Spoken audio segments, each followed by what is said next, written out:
min datter att Herren och som du kommer i Danmark. Davides glöjheder och leden frukter komma, fredliga bömmar landet.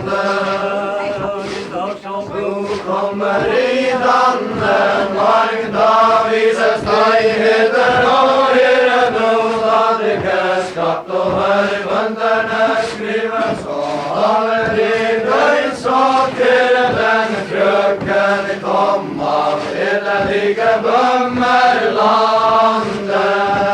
Den første bønn jeg beder i den havnen høyre som vil og fint og beder livet biskop Valdemar løst alle kereste morgråder min den frøken kom av fredelige bømmer landet. Den bønn jeg beder i Herren ville han i sorgerne alle blåterninger gives løst alle fanger løses av hjelm den frøken kom av fredelige bømmer landet.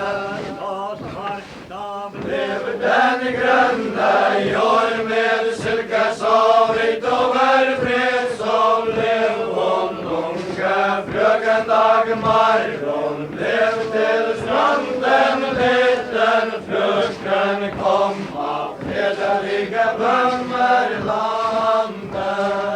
Så hun til oppere silke seil så høyt i fargulder og så seiler det til Landemark. Fast mindre enn de måned der tåten frøken kom av fredelige bømmer landet. For man bør kaste ned deres herran på den hvite sand. Det ligger ryttere av Landemark til at den frøken på landen frøken kom av fredelige bømmer landet.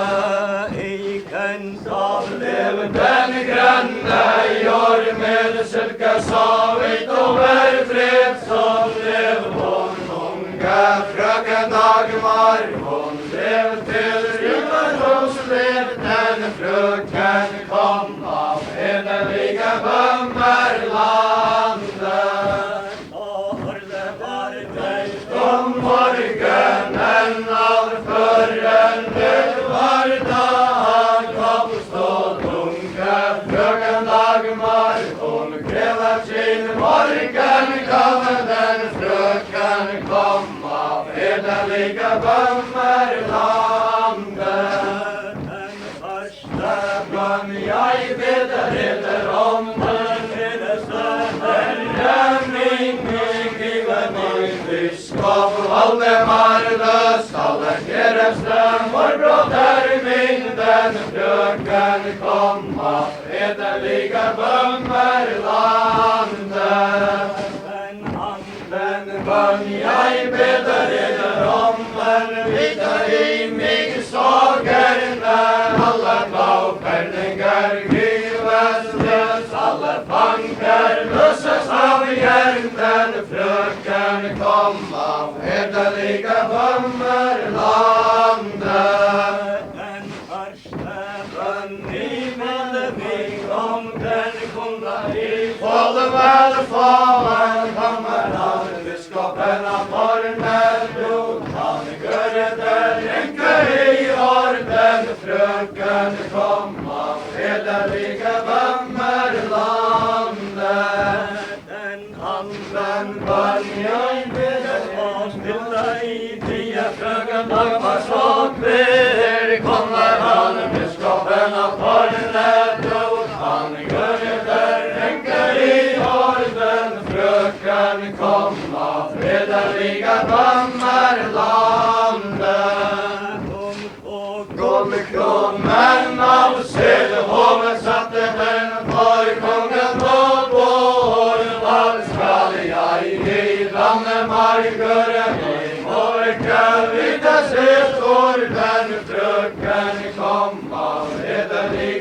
bømmerlandet. I Danmark, min morke, lite stillfundig, trodde av menn som møter av landet igen, den frøken komma, fredelige bømmerlandet.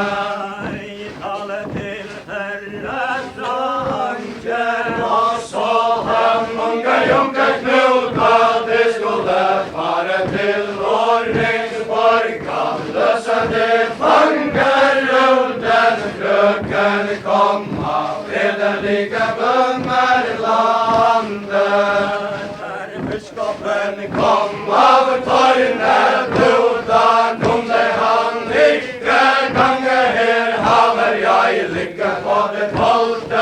år. Det tider grulles meg så lange, den frøken kom av fredelige bømmerlandet. Hans søsterdatter tog kommen av sving, og hvem hans gode vår far mer kommer inn der, og følte som og de for den frøken kom av fredelige bømmerlandet. Søster, datter, du gred sterkt, ikke forbi, vel skal jeg hevde min arm, og jeg orm og leve den frøken kom av fredelige bømmerlandet. I tida hver biskop valgte marlader, ikke heders nederrykker, jeg kommer i atter på Søborg, for jeg sitter aldri mer den frøken kom av fredelige bømmerlandet. Men ikke kunne biskopen lade sin arm, for måtte han ha ladet et rømmet for trød som frøken Dagmar. Hun kunne ikke bilde alt skrømme, den frøken kom av fredelige bømmerlandet. I Danmark, frøken Dagmar kommet til landet, nå lever i fred og med borger og bønder, rosen, skatt og blå, bøndergøs, den frøken kom av fredelige bømmerlandet. Med de unge hjertelige tå som lenge måtte sammen leve gods for rettferdighet, dom og fred for